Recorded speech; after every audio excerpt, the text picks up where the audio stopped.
Hello good morning traders. आज 28 मार्च 2024. सर्वांचं स्वागत आहे रॉयल बुल्स युट्यूब चॅनलमध्ये. वेळ झाली आहे प्री मार्केट इन्साइट्सची. मी अक्षय तुमच्यासाठी घेऊन आलोय प्री मार्केट इन्साइट्स. चला बघूया आपलं मार्केट आज कुठे ओपन होऊ शकतं, कोणत्या प्रकारच्या ऑपॉर्च्युनिटीज आपल्याला मार्केटमध्ये मिळू शकतात आणि त्यासाठी आपण कशा प्रकारे प्लॅन करू शकतो.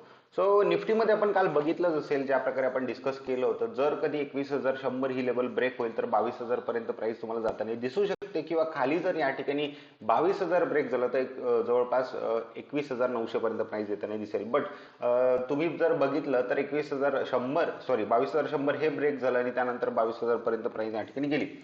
पण बघण्यासारखी किंवा तिथे नोटीस करण्यासारखी गोष्ट ही होती की ज्यावेळी प्राइस 22,000 लेवलच्या आसपास आली, तिथनं प्राइसला परत या ठिकाणी खाली पाठवले गेले. सो इथे नक्कीच काहीतरी टफ रेजिस्टन्स आहे, किंवा मी म्हणेल की इथे डेफिनेटली खूप चांगल्या प्रमाणात कॉल सेलिंग होतीये.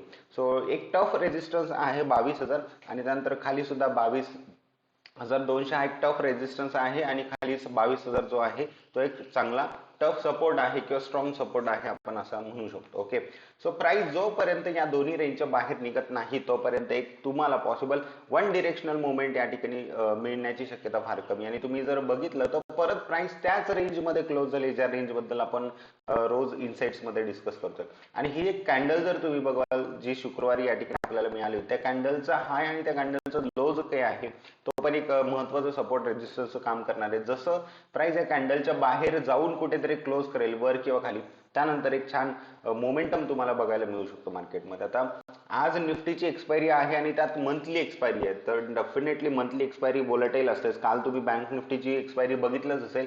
निफ्टीमध्ये एवढं काही वोलॅटिलिटी नव्हती, पण बँक निफ्टीमध्ये जर बघाल तर पुन्हा छान अपसाइड एक मोमेंट देऊन परत त्या रेजिस्टन्स पासून परत या ठिकाणी थोडंसं करेक्शन किंवा परत फॉल बघायला मिळाला आणि प्राइस परत आहे तिथे येऊन क्लोज झाली. सो बँक निफ्टीमध्ये पण एक छान वोलॅटिलिटी काल मंथली एक्सपायरीमुळे आपल्याला बघायला मिळाली. तसंच निफ्टीमध्ये सुद्धा आपण बघू शकतो.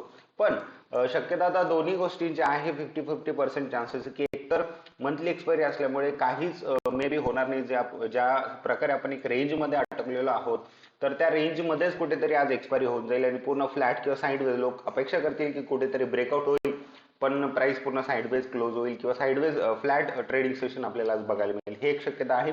दुसरी शक्यता अशी आहे की मोस्ट ऑफ लोकांना असं जर वाटत असेल की आज फ्लॅटच किंवा साईडवेज राहील, तर त्यामुळे प्राइस जे की मोठे लोक येतात ते डेफिनेटली आज मंथली एक्सपायरीमुळे जर कुठे एका दिशेत ब्रेकआउट झाला तर एक वन डिरेक्शनल मोमेंट किंवा एक छान मोमेंटम तुम्हाला एका दिशेत बघायला आज मंथली एक्सपायरीच्या दिवशी बघायला मिळू शकतो. सो दोन्ही पॉसिबिलिटीज 50-50% चान्सेस आहे. तर तुम्हाला काय करायचं की ते 22,200 ही एक लेवल वरती मार्क करायचे आणि खाली जे आहे 22,000 ही एक लेवल मार्क करायचे आहे. दोन्ही बाजूला कुठेही ब्रेकआउट होतोय तर त्यानंतर तुमचं या ठिकाणी काम सुरू होणार आहे, त्यानंतर तुम्ही तिथे ट्रेड घेणार आहात. तोपर्यंत मला तरी वाटते की काही असं काही खास किंवा विशेष संधी या ठिकाणी मार्केटमध्ये निर्माण होणार नाही. सो आपलं जे काम असणार आहे त्या लेवल्स ब्रेक झाल्यानंतर. आता पुढे जाण्यापूर्वी जर आपण बघितलं युएस मार्केट्समध्ये काय झालं, तर युएस मार्केट्समध्ये तुम्ही बघू शकता की छान पॉझिटिव्ह क्लोज युएस मार्केट्सने काल दिलाय. S&P असेल, तुम्ही त्यानंतर डावजोन्स जर बघितलं तर डावजोन्स ऑलमोस्ट 1.22% जवळपास पॉझिटिव्ह मध्ये क्लोज झालाय. त्यानंतर जर आपण नॅसडॅक बघितलं तर नॅसडॅक सुद्धा लोअर लेवल्स पासून छान रिकव्हरी करून वर येऊन क्लोज झाले. तर आता डॉलर इंडेक्स बघाल तर हायर लेवल्सलाच अजून पण. त्यानंतर 10 year बॉन्ड बघाल तर ते पण हायर लेवल्स आहे. सो युएस मार्केट्सने इंडायसेसने चांगला क्लोज देऊन सुद्धा हे जर ऍसेट्स हायर लेवल्सलाच असतील तर मग थोडंसं शंकेचं कारण आहे हे. ओके, त्यानंतर ब्रेंट क्रूड ऑइल पण तुम्ही बघू शकता की वरच आहे. मी जसं सांगितलं की कमोडिटी आणि इक्विटी मार्केट दोन्ही जर सोबतच वर जात आहे तर हे शक्य नाही, कोणाला तरी एकाला मागं घ्यावी लागेल आणि ते लवकरच आपल्याला बघायला मिळणार आहे कुठेतरी. आता या सगळ्या गोष्टी होत आहेत युएस मार्केट्समध्ये. युएस मार्केट छान पॉझिटिव्ह क्लोज झाले तरी आपलं मार्केट त्याला रिॲक्ट करत नाहीये.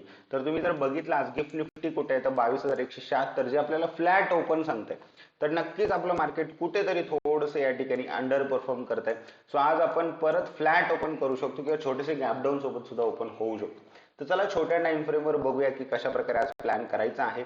आणि जर तुम्ही निफ्टीमध्ये ट्रेड करणार असाल तर नक्कीच थोडंसं सावध राहून ट्रेड करा. मंथली एक्सपायरी आहे, फार वोलॅटाईल असणार आहे. दुसरी गोष्ट, जर तुम्हाला ती वोलॅटिलिटी जी अस्थिरता आहे ती थोडीशी सहन होत नाही किंवा त्यासोबत नाही ट्रेड करता आलं तर तुम्ही नेक्स्ट एक्सपायरीच्या ऑप्शन सोबत त्या ठिकाणी ट्रेड करू शकता, ते थोडंसं सेफ राहील. ओके, सो आता बघू शकता की पहिले तर ही ट्रेड लाईन या ठिकाणी आपण ड्रॉ केली आहे. तर ही ट्रेड लाईन अतिशय महत्त्वाची आहे. तुम्ही बघू शकता की छान सपोर्ट या ट्रेड लाईन वरती प्राइसने घेतलाय. जसं ही ट्रेंड लाईन या ठिकाणी खाली ब्रेक होईल, याला छान रिटेस्ट करेल आणि त्यानंतर जर प्राइस खाली जाते याला ब्रेक करते तर नक्कीच 22,000 आणि त्यानंतर 21,880 हे दोन टार्गेट्स या ठिकाणी तुमच्यासाठी डाऊन साइड ओपन होतात. त्यांनी छान मुवमेंट तुम्हाला या लेवल्स पर्यंत बघायला मिळेल. तुम्ही जर काल बघितलं असेल की प्राइस छान वर गेली, बट जसं वर गेली 22,000 पर्यंत त्याला छान रेजिस्टन्स फेज झाला आणि तिथून एक शार्प या ठिकाणी फॉल तुम्ही बघितला लास्ट मोमेंटला. सो 22,000 ही जी लेवल आहे ही एक अतिशय महत्वाची लेवल आहे. सो जसं प्राइस आज फ्लॅट जरी ओपन झाली आणि त्यानंतर 22,000 ओपन होऊन जर प्राइस अर्धा तास 22,200च्या वर 22,200च्या वर जर अर्धा तास प्राइस सस्टेन झाली, लक्षात घ्या मी काय सांगतो, अर्धा तास जर त्यावर सस्टेन झाली तर नक्कीच तुम्हाला वरच्या दिशेत एक छान टार्गेट बघायला मिळू शकतो. कारण आज एक्सपायरी आहे आणि एक्सपायरीच्या दिवशी जर प्राइस या अशा महत्वाच्या लेवलच्या वर सस्टेन होते म्हणजे प्राइसला खाली येण्याचं काही मूड नाहीये, तर प्राइस नक्कीच या ठिकाणी वरच्या दिशेत तुम्हाला मुवमेंट बघायला मिळू शकते. ओके, पण अजून एक शक्यता अशी आहे की प्राइस या लेवल्स पासून एक छान रिव्हर्सल म्हणजे प्राइस वर जाते असं दाखवून एक स्ट्रॉंग फॉल या ठिकाणी तुम्ही बघू शकता की रिव्हर्सल ट्रेड इथे प्लॅन होऊ शकते. ही सुद्धा एक या ठिकाणी पॉसिबिलिटी आहे. सो सर्व या कंडिशनसाठी आज खूप साऱ्या प्रोबॅबिलिटीज आहेत आणि त्यासाठी तुम्हाला तयार राहायचं. पण आता आपण कुठे फसू नये याची तुम्हाला फार काळजी घ्यायची. तर त्यासाठी मी तुम्हाला एकच गोष्ट सांगेल की जसं 22,000 खाली ब्रेक झालं आणि 22,200 वर ब्रेक झालं तरच तुम्ही या ठिकाणी ट्रेड घ्या. ही जी एक रेंज आहे या रेंजमध्ये तुम्ही काहीही ट्रेड प्लॅन करू नका. सर्वात सेफ तुम्ही असाल. सो इथे प्रॉपर ब्रेक झालं, रिटेस्ट झालं आणि मग वर जात आहे तर ट्रेड घ्यायचा. इथे पण या ठिकाणी खाली ब्रेक झालं, रिटेस्ट झालं आणि मग खाली जात आहे तर तुम्हाला ट्रेड घ्यायचा. असे ट्रेड्स मिळतील तर नक्की तुम्हाला या ठिकाणी ते ट्रेड्स घ्यायचे. जरी तुमच्याकडनं मिस झाला तर मार्केट फक्त आजच नाहीये, मार्केट उद्या पण असणार आहे, मार्केट रोज असणार आहे. तर बिलकुल या ठिकाणी त्या फोमो मध्ये की भीतीमध्ये की माझ्याकडनं हा ट्रेड सुटून जाईल, मिस होईल, तर यामध्ये उगाच कुठेही एंट्री घेऊन स्वतःचा लॉस करू नका.